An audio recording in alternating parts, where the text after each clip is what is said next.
নমস্কার, সবাইকে জানাই হ্যাপি রিপাবলিক ডে। আজকে ইন্ডিয়া বাদ দিয়ে সারা ইন্টারন্যাশনাল মার্কেট প্রায় সবই রানিং আছে। সেই ইন্টারন্যাশনাল মার্কেটের কিছু জিনিস আমরা দেখে নেব। তার সাথে সাথে আমরা এই সপ্তাহে বা আগামীকাল একটা মার্কেটে ভালো ধামাকা হতে পারে সেই সম্বন্ধে আমরা একটু আলোচনা করব। বিকজ আরবিআই এমন কিছু কিছু স্টেপ নিয়েছে যেগুলো মার্কেটে একটা বড় এফেক্ট দিতে পারে আগামীকাল থেকেই। তো সেই নিউজগুলি যে এসেছে সেই নিউজগুলির ইম্প্যাক্ট শেয়ার মার্কেটে কি হতে পারে সেটা নিয়ে আমরা আলোচনা করব। প্রথমে আপনাদের দেখাই যে ইউরোপিয়ান ইন্ডিসেস, এখানে আমরা দেখতে পাচ্ছি এফটিএসি 100 এটা 4 পয়েন্ট প্লাসে চলছে, রানিং 2-4 পয়েন্ট প্লাসে চলছে। ড্যাক্স 21 পয়েন্ট মাইনাসে চলছে, ইউরো স্টক্স 12 পয়েন্ট মাইনাসে চলছে।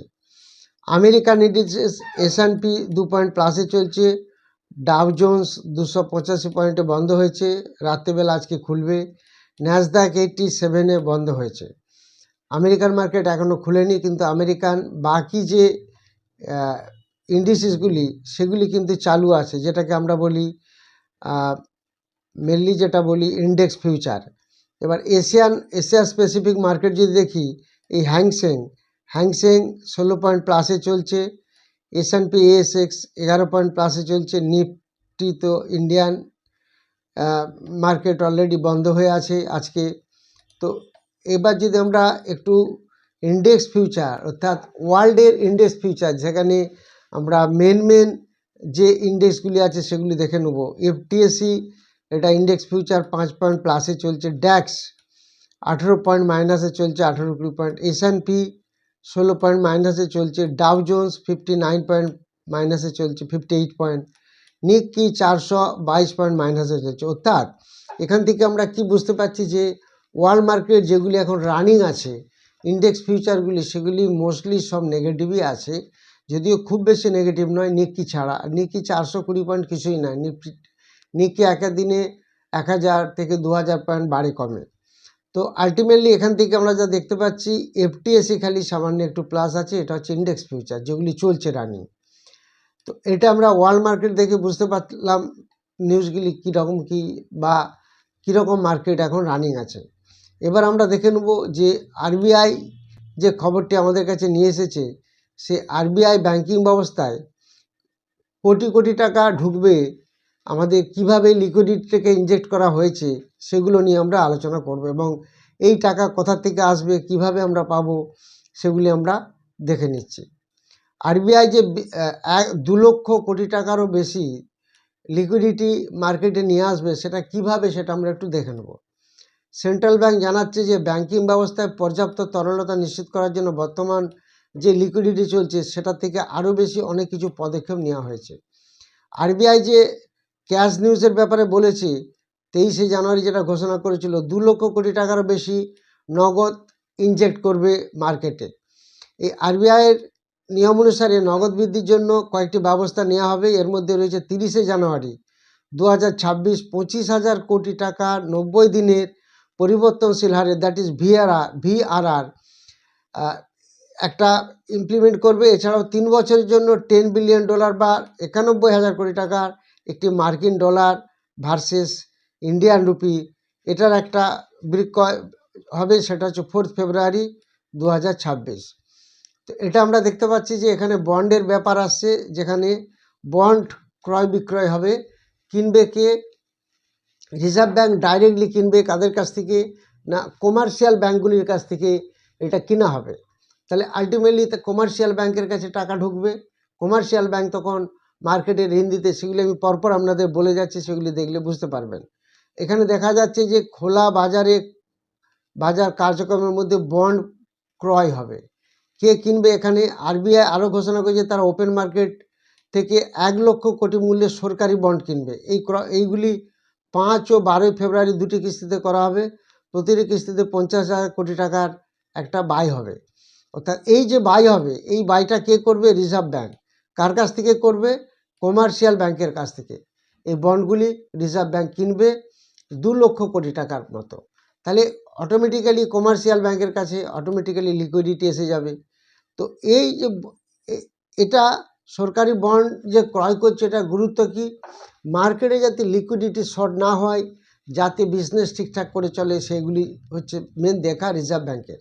এবার এটা আমরা আরও একটু জিনিসটা দেখে নিই, আরবিআই কেন লিকুইডিটি ইনজেক্ট করছে, আরবিআই লিকুইডিটি ইনজেক্ট করার কারণটা কী, আর বাজারের আসল প্রভাব কী, এটা যদি দেখে নিই, আরবিআই লিকুইডিটি ইনজেক্ট করা মানে হচ্ছে আরবিআই যখন লিকুইডিটি ইনজেক্ট করে তখন তারা ব্যাংকগুলোর হাতে অতিরিক্ত টাকা দেয়।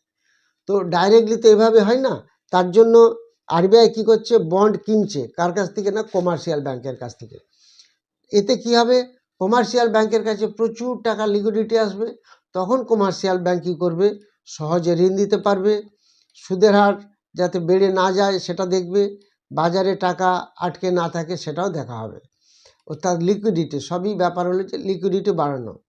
আরবিআই কেন এই সিদ্ধান্ত নিল এটা যদি আমরা একটু দেখে নিই, আরবিআই এই সিদ্ধান্ত নেওয়ার কারণটা কি, মূল 4টে কারণ। একটা হচ্ছে ব্যাংকিং সিস্টেমে টাকার চাপ যেটা ছিল সেটা কিছুদিন ধরে এখানে দেখানো হচ্ছে, ব্যাংকিং সিস্টেমে লিকুইডিটি হাই টাইট ছিল, তাহলে লিকুইডিটি যদি হাই টাইট থাকে তাহলে কমার্শিয়াল ব্যাংক বাজারে বিজনেসম্যানদের লোন দিতে পারবে না।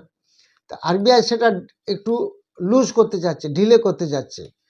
2 নম্বর, ক্রেডিট যেন থেমে না যায়, অর্থাৎ কোম্পানি, এমএসএমই, হাউজিং, ইনফ্রাস্ট্রাকচার এদের জন্য যে টাকা দরকার, আরবিআই চায় ব্যাংকগুলো ফ্রিলি সেই লোনগুলো দেখ।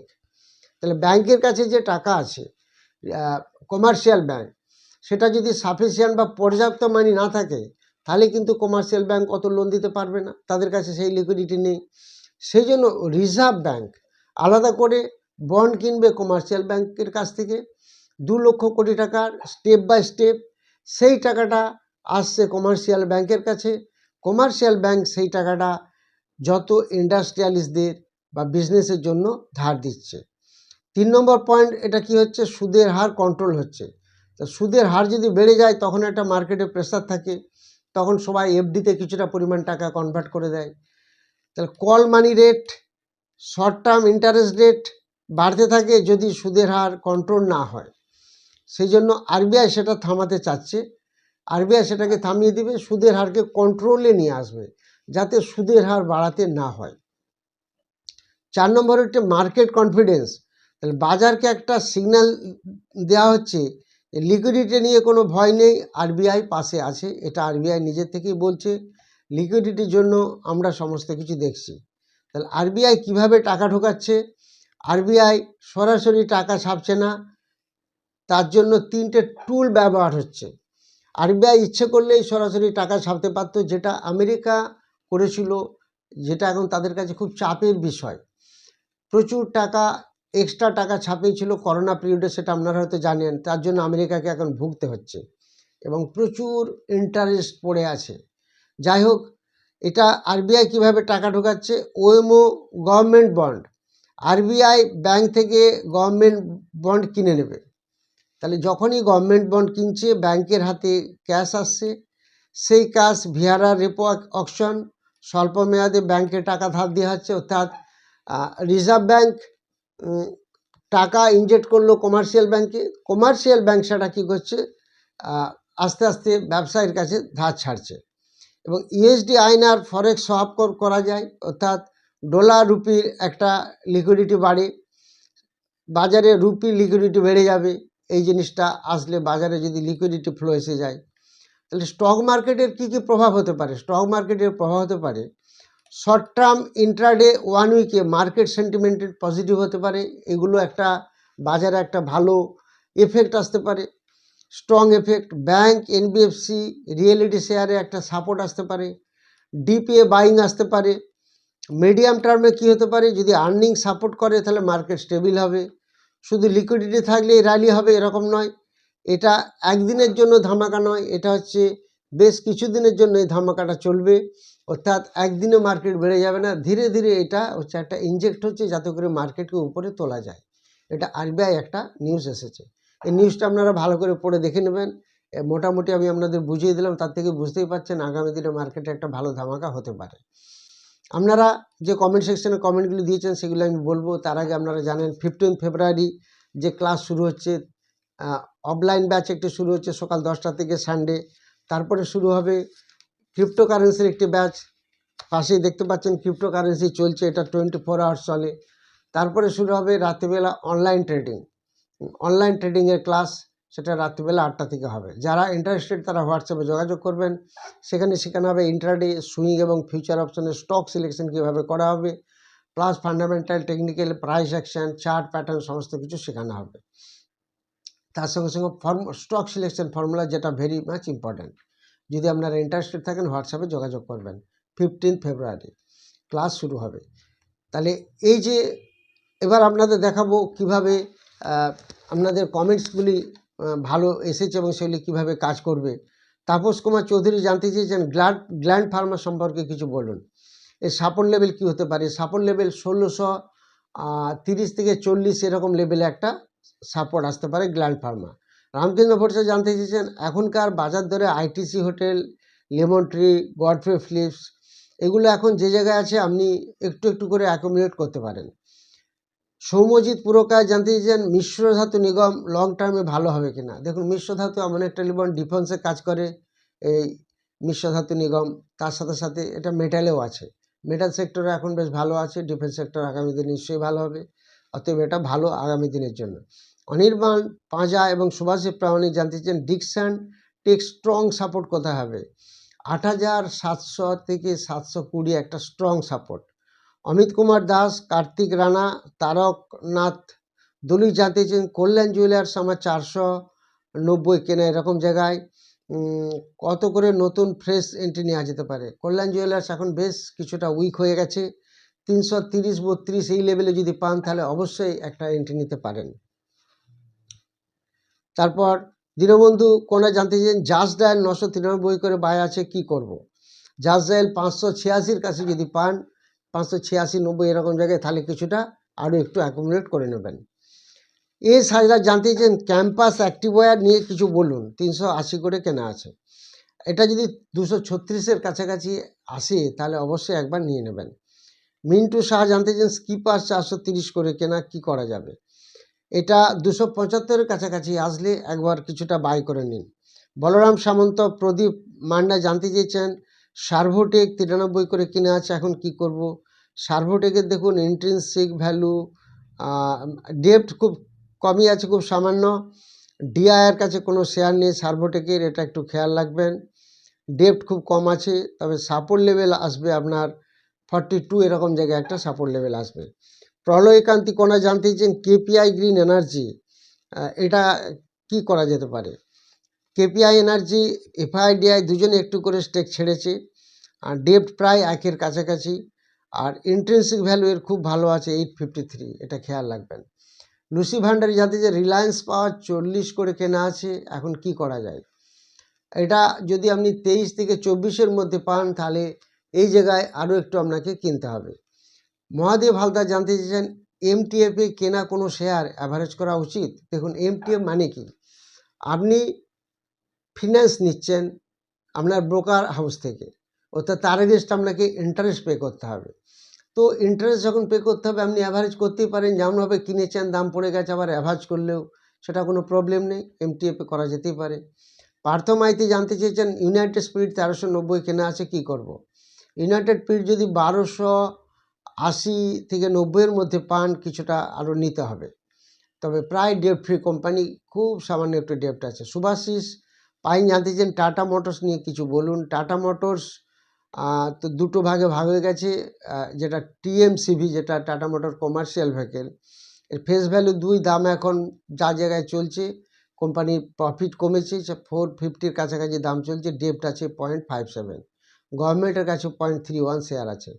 গৌতম দাস জানতে চাইছেন ক্যাপাসাইট 265 করে 220 শেয়ার কেনা আছে, এর কোন লেভেলে আসলে আরও কিনতে পারে। 187-88 এই লেভেলে পেলে আবার কিনতে হবে।